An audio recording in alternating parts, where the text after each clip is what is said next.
الحمد لله نحمده ونستعينه ونستغفره ونؤمن به ونتوكل عليه ونعوذ بالله من شرور أنفسنا ومن سيئات أعمالنا من يهده الله فلا مضل له ومن يضلله فلا هادي له وأشهد أن لا إله إلا الله وحده لا شريك له ونشهد أن سيدنا وسندنا وحبيب قلوب ربنا ومولانا محمدا عبده ورسوله صلى الله تعالى عليه وعلى آله وصحبه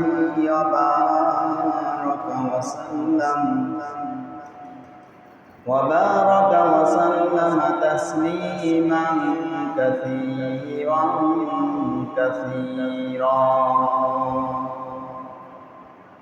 أما بعد فقد قال الله تبارك وتعالى في كلامه المجيد والفرقان الحميد أعوذ بالله من الشيطان الرجيم بسم الله الرحمن الرحيم وقضى ربك ألا تعبدوا إلا إياه وبالوالدين إحسانا الآية وقال رسول الله صلى الله عليه وسلم رضا ربي في رضا الوالدين وسخط ربي في سخط الوالدين وقال شاعر خدمت ما درب دركم صبح شمس خدمت ما درب دركم صبح شمس তাকে বাসি দরদ আলম নেকে নাম খেদমতে মা দরবে দরকুল ইখতিয়ার তাকে বাসি দরদ আলম বখতিয়ার وقال تعالى إن الله وملائكته يصلون على النبي يا أيها الذين آمنوا صلوا عليه وسلموا تسليما اللهم صل على سيدنا ونبينا وشفيعنا وحبيبنا ومولانا محمد صلى الله عليه وعلى آله وصحبه وبارك وسلم الحمد لله আল্লাহ রাব্বুল আলামিনের দরবারে লাখো কোটি শুকর যে মহান সুবহানাহু ওয়া তাআলা আমাদেরকে দুনিয়ার অগণিত মানুষের মধ্য থেকে যাচাই বাছাই করিয়া সমস্ত কাজ কর্ম থেকে ফারাক করিয়া সর্বপ্রকার বিপদ আপদ থেকে হেফাজত করিয়া এই ফিতনা ফাসাদের জামানায় ফিতনা ফাসাদের যুগে মানুষ নেক কাজ ছাড়া প্রতিযোগিতায় লিপ্ত গুনাহের মধ্যে লিপ্ত এমনই ফিতনা ফাসাদের জামানায় আল্লাহ সুবহানাহু ওয়া তাআলা আমাদেরকে দয়া করে ভালোবেসে মহব্বত করে তারই গোলামির জন্য প্রতি জুমার ন্যায় আজও তারিখ হওয়ার মসজিদে আসার ও বসার তৌফিক দান করেছেন। এজন্য অন্তর থেকে কালিমাতুশ শুকর আদায় করি আলহামদুলিল্লাহ।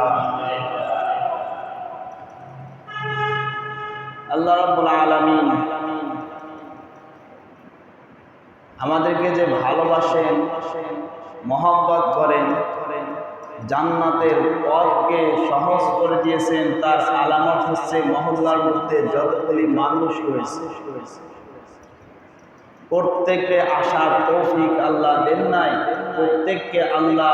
প্রত্যেককে তার গোলামির জন্য কবুল করেন নাই, বিদায় আসতে পারে নাই। যদি সকলেই আসতো, মহল্লার মধ্যে যতগুলা পুরুষ মানুষ রয়েছে যাদের উপর নামাজ ফরজ, তাহলে এমন একতলা কোনো দোতলায় জায়গা ধরতো না, 3 তলা প্রয়োজন হতো। কিন্তু মানুষ চেষ্টা করে নাই, আর আল্লাহ কবুল করেন নাই, বিদায় প্রত্যেকে আসতে পারে নাই আর আসতে পারবে না। কারণ সকলকেই আল্লাহ রাব্বুল আলামিন যদি কবুল না করেন, কবুল করার জন্য মূলত বান্দার কিছু 2টা ক্ষমতা দেওয়া হয়েছে। ওই 2টা ক্ষমতা যদি বান্দা পরিপূর্ণভাবে আদায় করে, বান্দার হাতে 2টা ক্ষমতা আল্লাহ রাব্বুল আলামিন দান করেছে। 2টা ক্ষমতার মধ্যে 1 নম্বর ক্ষমতা হচ্ছে নিয়ত সহি করা, যে আমি আল্লাহর হুকুম, শুধু নামাজ নয়, প্রত্যেকটা ইবাদত, প্রত্যেকটা হুকুম মেনে চলবো, তার গোলামি করব, 19-20 করব না, এদিক সেদিক করব না।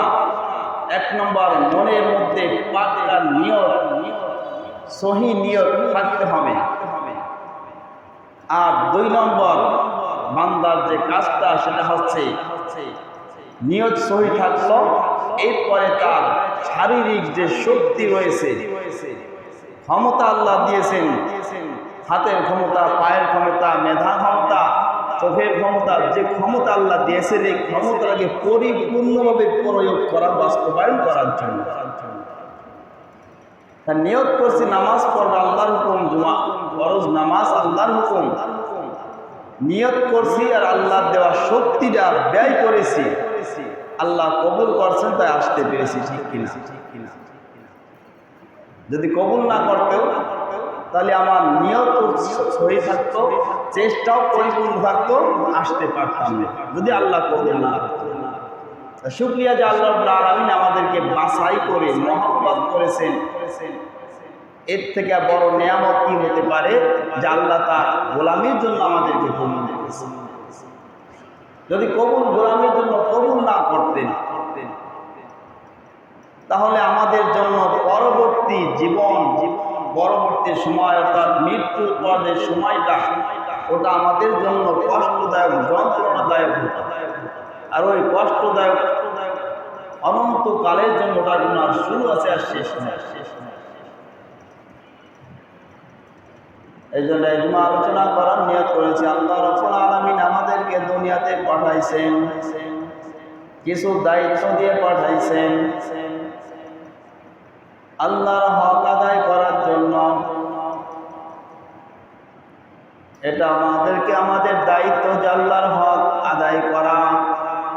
নামাজ, রোজা, হজ, যাকাত, এই যা কিছু নেক আমল দেখি, অর্থাৎ ঈমান ও ইবাদত, এটা হচ্ছে আল্লাহর হক।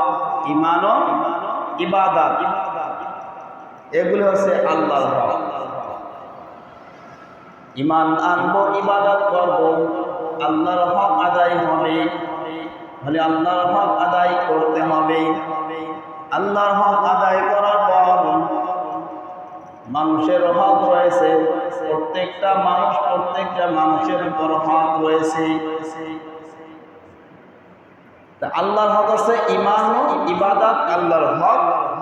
এরপরে হচ্ছে বান্দার হক, বান্দার মধ্যে কি, মানুষের মধ্যে যে হক, একটা হাক্কুল্লাহ হাক্কুল ইবাদা, বান্দার হক এবং আল্লাহর হক। আল্লাহর হকের পাশাপাশি যদি আল্লাহর হক শুধু পালন করে যদি মনে করি আমি দিনদার হয়ে গেছি, পাক্কা মুমিন হয়ে গেছি, মানুষের হক আদায় করি না, তাহলে যতই আমি নিজেকে বড় মুমিন মনে করি না কেন, পাক্কা ইমানদার মনে করি না কেন, যদি শুধু আমি আল্লাহর হক অর্থাৎ ঈমান ও ইবাদত করলাম, আরেকটা আল্লাহর হুকুম যেটা মানুষের হক আদায় করলাম না, তাহলে আমি পরিপূর্ণ মুসলমান হতে পারলাম না। কারণ আল্লাহ রাব্বুল আলামিন যেমন নিজে তার হক আদায় করার পাশাপাশি যে মানুষের প্রতি মানুষের যে হক করেছে এটা উল্লেখ করেছে। আল্লাহ রাব্বুল আলামিন বলেন ওয়া ক্বাদা রাব্বুকা আল্লা তা'বুদু ইল্লা ইয়্যাহু ওয়া বিল ওয়ালিদাইনি ইহসানা। তোমরা আল্লাহ তাআলা ইবাদত করো, আল্লাহ ছাড়া অন্য কারো ইবাদত করো না। ওয়া বিল ওয়ালিদাইনি ইহসানা,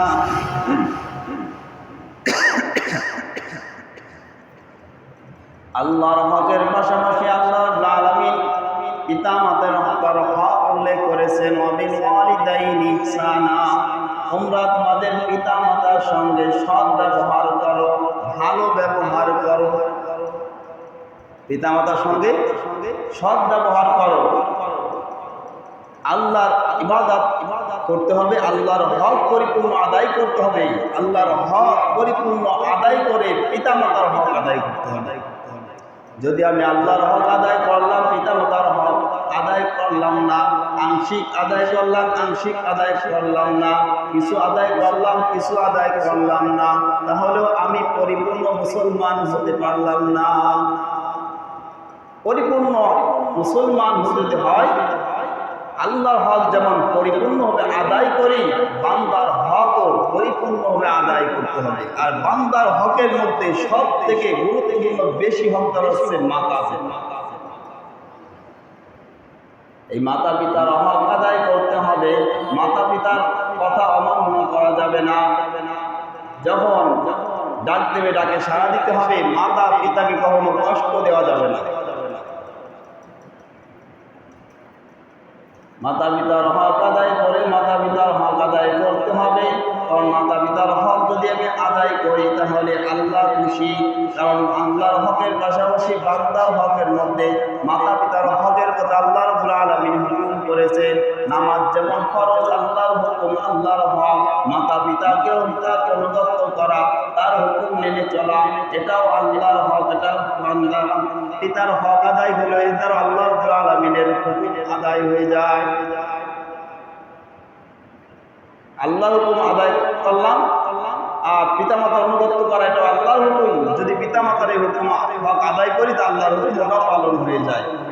আর যদি আমরা আল্লাহর হুকুম অবাধ্য হয়ে পিতামাতার হুকুম অমান্য করি, পিতামাতার হুকুম অমান্য করার কারণে পিতা যদি সন্তানের প্রতি নারাজ থাকে, অসন্তুষ্ট থাকে, তাহলে আল্লাহ রাব্বুল আলামিন ওই সন্তানের উপর নারাজ। যদি পিতা যদি সন্তানের উপর নারাজ থাকে, অসন্তুষ্ট থাকে, তাহলে আল্লাহ তার প্রতি অসন্তুষ্ট। আবার যদি পিতা যদি সন্তানের উপর সন্তুষ্ট থাকে, তাহলে আল্লাহ রাব্বুল আলামিন ওই তার প্রতি সন্তুষ্ট। আল্লাহ রাসূল সাল্লাল্লাহু আলাইহি ওয়াসাল্লাম বলেন, হৃদয় রব্বি ফি হৃদয় ওয়ালিদি, পিতার সন্তুষ্টির মধ্যে আল্লাহর সন্তুষ্টি। ওয়াসাফাতুর রব্বি ফি সাফাতিল ওয়ালিদি, পিতার অসন্তুষ্টির মধ্যে আল্লাহ তাআলার সন্তুষ্টি। অর্থাৎ পিতা যদি সন্তুষ্ট থাকে আল্লাহ খুশি, পিতা যদি অসন্তুষ্ট হয়ে যান আল্লাহ বেজার। আর এক হাদিসে আল্লাহ রাসূল সাল্লাল্লাহু আলাইহি ওয়াসাল্লাম বলেন, ফাইনাল জান্নাতা তাহতা রিজলাইহা, মায়ের দুই পায়ের নিচে সন্তানের জান্নাত। মায়ের দুই পায়ের নিচে সন্তানের জান্নাত। তাহলে পিতামাতার কেউ যদি অসন্তুষ্ট করি তাহলে আল্লাহকে অসন্তুষ্ট হয়ে যাবে। এদের পিতামাতাকে অসন্তুষ্ট করে আল্লাহকে সন্তুষ্ট করা সম্ভব নয়। আল্লাহর হুকুম আল্লাহর হক আদায় করতে হবে। এরপর পিতামাতার হক আদায় যদি করি আল্লাহ সন্তুষ্ট, আর পিতামাতাকে সন্তুষ্ট করে আল্লাহকে সন্তুষ্ট করা যাবে না, পরকালে নাজাত পাওয়া যাবে না। পরকালে যদি নাজাত পেতে হয়, শান্তির ঠিকানা যদি থাকতে হয়, শান্তির ঠিকানা যদি অর্জন করতে হয়, পিতামাতাকে সন্তুষ্ট করতে হবে খেদমত করে,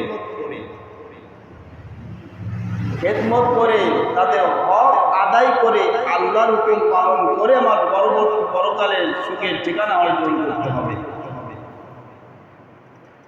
এই পিতামাতার হক আদায় করা, যেমন আল্লাহর হুকুম নামাজ পড়া ফরজ, এবং পিতামাতার হক পিতামাতার হুকুম মেনে চলাও ফরজ, যদি এটা শরিয়াত বিরোধী কোনো হুকুম না করে থাকে। যদি পিতামাতা বলে তোকে নামাজ পড়তে হবে না, এটা এই হুকুম মানা চলবে না, এই হুকুম মানতে গেলে নিজে গুমরাহী হয়ে যাব, নিজে গুনাহগার হয়ে যাব। এজন্য বলা হয়েছে পিতামাতা যদি হুকুম করে, সেই হুকুম যদি শরিয়াত বিরোধী হয়ে না হয়ে থাকে, তাহলে সেই হুকুমটা মেনে চলা হলে সন্তানের জন্য ফরজ, যদি শরিয়াত বিরোধী না হয়ে থাকে। এজন্য আল্লাহ রাসূল সাল্লাল্লাহু আলাইহি ওয়াসাল্লাম বলেন, লা তাআতা লিমাখলুকিন ফি মা'সিয়াতিল্লাহ মা'সিয়াতিল্লাহি আযজা ওয়া জাল। আল্লাহ জাল্লা শানহু নারাজ হয় এমন কোন বিষয় কারো কথা মানা যাবে না। আল্লাহ নারাজ হয় এমন কোন বিষয় কেউ যদি হুকুম করে, অনুনয় করে, বিনয় করে, সাথে বলে, তাহলে এই হুকুমটা মানা যাবে না। কার জন্য? আল্লাহ সন্তুষ্টির জন্য। অর্থাৎ শরীয়ত বিরোধী যদি হুকুম না হয়ে থাকে, তার পিতামাতার হুকুম কথা মেনে চলা ফরজ সন্তানের জন্য। এখন পিতামাতা দিগম এমন একটা হুকুম করলো যে হুকুম মানতে গেলে নিজে গুনাহগার হয়, আল্লাহ অসন্তুষ্ট হয়ে যায়, এই ক্ষেত্রে কি ওই হুকুম মানা যাবে না। তাছাড়া সমস্ত হুকুম মেনে চলতে হবে। জাল্লা শানহু নারাজ হয়ে যায়, সন্তুষ্ট হয়ে যায় এমন কোন বিষয় কারো কথা মানা যাবে না। যেমন এক যুদ্ধের জন্য প্রস্তুতি নিতেছে, এমন সময় এক সাহাবী এসে বলছে, ইয়া রাসূলুল্লাহ, আমি যুদ্ধের ফজিলত শুনেছি, আমি যুদ্ধে যেতে চাই, যুদ্ধে যে আমি এই সওয়াব অর্জন করতে চাই, আল্লাহকে সন্তুষ্ট করতে চাই। আল্লাহ রাসূলের কাছে অনুমতি চাইছে। আল্লাহ রাসূল সাল্লাল্লাহু আলাইহি ওয়াসাল্লাম বলছেন, লাকা ওয়ালিদান, তোমার পিতামাতা আছে কি? তাকে জিজ্ঞাসা করছে, তুমি যে জিহাদে যাবা, তোমার পিতামাতা আছে, জীবিত আছে? লোকটি বলল, ক্বালা নাম, হ্যাঁ তারা জীবিত আছে। এরপর আল্লাহ রাসূল বলছেন, ফাফিহুমা ফাজাহিদ, যাও পিতামাতার খেদমত করে জিহাদ করো, পিতামাতার খেদমত করে জিহাদ করো, অর্থাৎ ময়দানে জিহাদ ছেড়ে পিতামাতার খেদমত করো।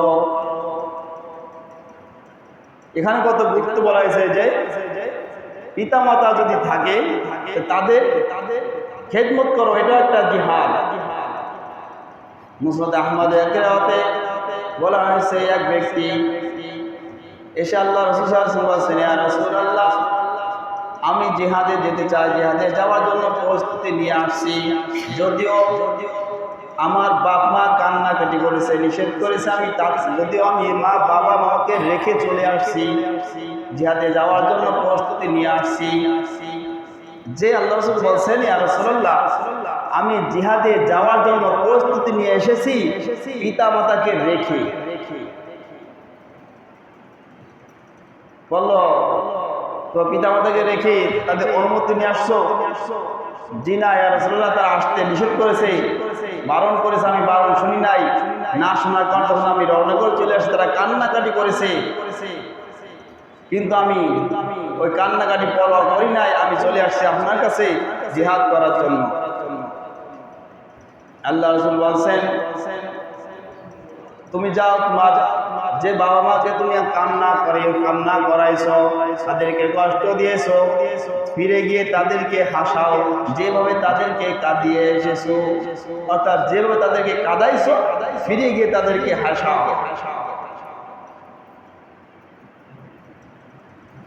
বলে পিতা মাতার খেদমত এত জরুরি। আল্লাহ রাসূল সাল্লাল্লাহু আলাইহি সাল্লামের জামানায় ইয়ামানে বাস করতেন ওয়াইস করনি নামক এক ব্যক্তি, নাম সকলেরই জানা, সবাই ওয়াইস করনি যেটা বলে, এই ওয়াইস করনি ইয়ামানে বাস করতেন। আল্লাহ রাসূলের সঙ্গে সাক্ষাতের জন্য তার মন সব সময় উতলা হয়ে থাকত। কখন একটু সুযোগ হবে আল্লাহ রাসূলের সঙ্গে সাক্ষাৎ, তখন আল্লাহ রাসূলের সঙ্গে সাক্ষাৎ হবে আর আমি সাহাবী হয়ে যাব। সাহাবী হয়ে গেলে আমার মর্তবা কেমন, সারা সাহাবী ব্যতীত যদি সারা দুনিয়ার মানুষ মুসলমান কিয়ামত পর্যন্ত যত মানুষ দুনিয়াতে আসবে প্রত্যেককে যদি এক পাল্লায় রাখা হয়, একজন সাহাবীর মর্তবা তার থেকে অনেক বেশি, এত সাহাবীর মর্যাদা। তা ইয়ামানে বসে এখন আফসোস করে কখন একটু সুযোগ হবে, অর্থাৎ তার বৃদ্ধ মা ছিল, মায়ের সেবা করার কারণে আল্লাহ রাসূলের সঙ্গে সাক্ষাৎ করতে পারছে না, আল্লাহ রাসূলের সঙ্গে সাক্ষাৎ করতে পারছে না, সাহাবী হইতে পারতেছে না। সাহাবীর মর্যাদা কেমন, কিয়ামত পর্যন্ত যত মুসলমান দুনিয়াতে আসবে প্রত্যেক সকল যদি একই পাল্লায় রাখা হয়, একটা আদনা ছোট্ট সাহাবীকে যদি তার বিপরীত পাল্লায় রাখা হয়, ওই একজন আদনা ছোট্ট সাহাবীর পাল্লাটা ভারী হয়ে যাবে। তাহলে সাহাবীর মর্যাদা কত উঠবে। তা ইমানদারদের চাওয়া তো এটা ইমানই চাওয়া, ইমানই চেতনা, আমি এমন ইমান লাইনে সবার উপরে ওঠার চেষ্টা করব, আর এক ভাইকে ওভারটেক করার চেষ্টা করব, এটা খারাপ নয়, এটা ভালো। কারণ নেকের বেলায় পাল্লা দেওয়া, প্রতিযোগিতা করা এটা ভালো কাজ, আর গুনার বেলা ফিরে থাকা, বিরত থাকা এটা হচ্ছে কি ভালো কাজ। আল্লাহ রাব্বুল আলামিন কোরআন বলেছেন ফাসতাবিকুল খায়রাত, নেক কাজ ভালো কাজের প্রতিযোগিতা করো। তার মধ্যে জজ্বা আসছে যে আল্লাহ রাসূলের সঙ্গে সাক্ষাৎ করবো, আল্লাহ রাসূলের দেখা করতে পারতাম, বারংবার মনের মধ্যে এমন তার আফসোস। আল্লাহ রাসূলের কাছে দরবারে চিঠি পাঠিয়েছে, ইয়া রাসূলুল্লাহ আমি ইয়ামান থেকে আপনার সামনে আপনার দরবারে উপস্থিত হতে চাই, আপনার সঙ্গে সাক্ষাৎ করতে চাই, সাক্ষাৎ করে আপনার দর্শন করে আমি সাহাবী হতে চাই, কিন্তু আমার মা অসুস্থ, মাতার সেবার কারণে আমি আসতে পারি না, এই অনুমতি দেন, আমি ক্ষণিকের জন্য আসবো, এসে সাক্ষাৎ করে আমি আবার ফিরে আসবো। চিঠি পাঠাইছে আল্লাহ রাসূলের দরবারে যাওয়ার জন্য, উপস্থিত হওয়ার জন্য। চিন্তা করছে আল্লাহ যদি অনুমতি দেয়, কিন্তু আল্লাহ রাসূল যখন বলছেন তার মা অসুস্থ, তার মায়ের খেদমতের প্রয়োজন, আল্লাহ রাসূল বলছেন তোমার আসার দরকার নাই, তুমি ওখানে বসে তোমার মায়ের সেবা যত্ন করো, খেদমত করো। ওখানে বসে কি করো, খেদমত করো। এখন আল্লাহ রাসূল সাল্লাল্লাহু আলাইহি ওয়াসাল্লাম যখন তাকে বলছেন তুমি তোমার মায়ের সেবায় নিয়োজিত থাকো, মাকে কষ্ট দিয়ে তুমি আসার দরকার নাই, তখন আল্লাহ রাসূল বলছেন এটাই শরীয়ত। তখন ওটার বসে আমল শুরু করছে, অর্থাৎ আল্লাহ রাসূল বলছে তাহলে সে মন চায়, মনের চাওয়াটাকে, মনের আবেগকে বর্জন করে কবর দিয়ে মনের মধ্যে মাটি দিয়ে এরপরে মায়ের সেবায় নিয়োজিত রয়েছে। আল্লাহ রাসূল সাল্লাল্লাহু আলাইহি ওয়াসাল্লাম দুনিয়াতে বিদায় নেওয়ার আগে হযরত ওমর রাদিয়াল্লাহু তাআলা আনহুকে বলছেন আমি যখন দুনিয়ায় থাকবো না, ইয়ামেন থেকে একটি লোক আসবে, নাম তার ওয়াসকুনি, তার চেহারা সুরত এমন, তার শারীরিক গঠন এমন, এমন ব্যক্তি যখন আমার মৃত্যুর পর মদিনায় আসবে, যখন তোমার কাছে আসবে, তখন তুমি তার কাছে কি, তার কাছে দোয়া চাইবা। তার কাছে কি করবা, তোমার নিজের জন্য দোয়া চাইবা। আল্লাহ রাসূল সাল্লাল্লাহু আলাইহি ওয়াসাল্লাম ওমর রাদিয়াল্লাহু তাআলা আনহুকে কি বলছেন, যে কিনা সাহাবী না, তো যখন আল্লাহ রাসূল দুনিয়া থেকে বিদায় হওয়ার পর আসবে তার কাছে দোয়া চাওয়ার জন্য হযরত ওমরকে বলছে। আর হযরত ওমর এমন ব্যক্তি, আল্লাহ রাসূল বলছেন যদি আল্লাহ তো নবুয়তের দরজা বন্ধ করে দিয়েছেন, যদি নবুয়তের দরজা বন্ধ না হতো আমার পরে ওমরই হয়তো একজন হবে। আল্লাহ রাসূল নবুয়ত পেত, আমার পরে ওমর পেত। আর সেই ওমর কি বলছে, যখন ইয়ামান থেকে ওয়াইসকুরি নামক এক ব্যক্তি যখন আসবে তখন তুমি তার কাছে দোয়া নিবা। আল্লাহ রাসূল সাল্লাল্লাহু আলাইহি ওয়াসাল্লাম দুনিয়া থেকে বিদায় নিলেন। ইয়ামান থেকে যখন কোনো লোক ইয়ামান থেকে যখন মদিনায় আগমন করে, মক্কা মদিনা যখন আগমন করে ওমর রাদিয়াল্লাহু তাআলা আনহু তাদের মাঝে খুঁজতে শুরু করে ওয়াইস করি নামক কোনো ব্যক্তি এই কাফেলার মধ্যে আসছে কিনা। যখনই ইয়ামান থেকে কোনো লোক আসে আর ওমর রাদিয়াল্লাহু তাআলা আনহু সেই লোকের মাঝে ওয়াইস করি নামক ব্যক্তিকে খুঁজতে থাকে। এইভাবে খুঁজতে খুঁজতে হঠাৎ এক কাফেলা হঠাৎ ইয়ামান থেকে একটি লোক আসলো, নাম তার ওয়াইস কুরুনি। যে রাজ্যে গঠনের স্রোত আল্লাহ রাসূল সাল্লাল্লাহু আলাইহি ওয়াসাল্লাম বলছেন, তার নাম যেমন বলছেন, তার শারীরিক গঠন যেমন উপমা দিয়েছেন, ঠিক সেইভাবে তার সঙ্গে মিলে গিয়েছে। সে নামের সঙ্গে আল্লাহ রাসূলের বর্ণনার সঙ্গে লোকের বর্ণনা মিলে গেছে। তখন ওমর রাদিয়াল্লাহু তাআলা আনহু তার কাছে দোয়া চাইতেছে যে আপনি আমাদের জন্য কি করেন, দোয়া করেন। এখন ওয়াইস কুরুনি বলে, আমি এমন কি হয়ে গেলাম, একজন সাহাবী সমস্ত মুসলমানের আমলের পাল্লাও দিয়ে এক পাল্লায় করা হয়, আর একজন আদনা ছোট ক্ষুদ্র সাহাবীর আমল দিয়ে এক পাল্লায় রাখা হয়, তাহলে একজন সাহাবীর আমলের পাল্লা ভারী হয়ে যাবে। তাহলে এত বড় একটা সাহাবী, জলিল কদর সাহাবী, 4 জন খলিফার মধ্যে একজন হচ্ছে ওমর রাদিয়াল্লাহু তাআলা আনহু। এত বড় জলিল কদর বড় সাহাবী হওয়া সত্ত্বেও আমার কাছে দোয়া চাচ্ছে। বলছে আমি এমন কি বড় হয়ে গেলাম যে আমার কাছে তুমি দোয়া চাইতেছ, আমার কাছে যে আপনি দোয়া চাইতেছেন, আমি এমন কি হয়ে গেলাম। ওমর রাদিয়াল্লাহু তাআলা আনহু বলেন, আপনি যখন মদিনায় আসার জন্য আল্লাহ রাসূলের সঙ্গে সাক্ষাতের জন্য চিঠি পাঠাইছেন, আল্লাহ রাসূল সাল্লাল্লাহু আলাইহি ওয়াসাল্লাম আপনাকে বলছেন তুমি তোমার মায়ের সেবায় নিয়োজিত থাকো। যেহেতু তোমার মায়ের সেবার প্রয়োজন, তোমার মায়ের সেবা ছেড়ে তুমি যদি এখানে চলে আসো, তোমার মায়ের কষ্ট হবে।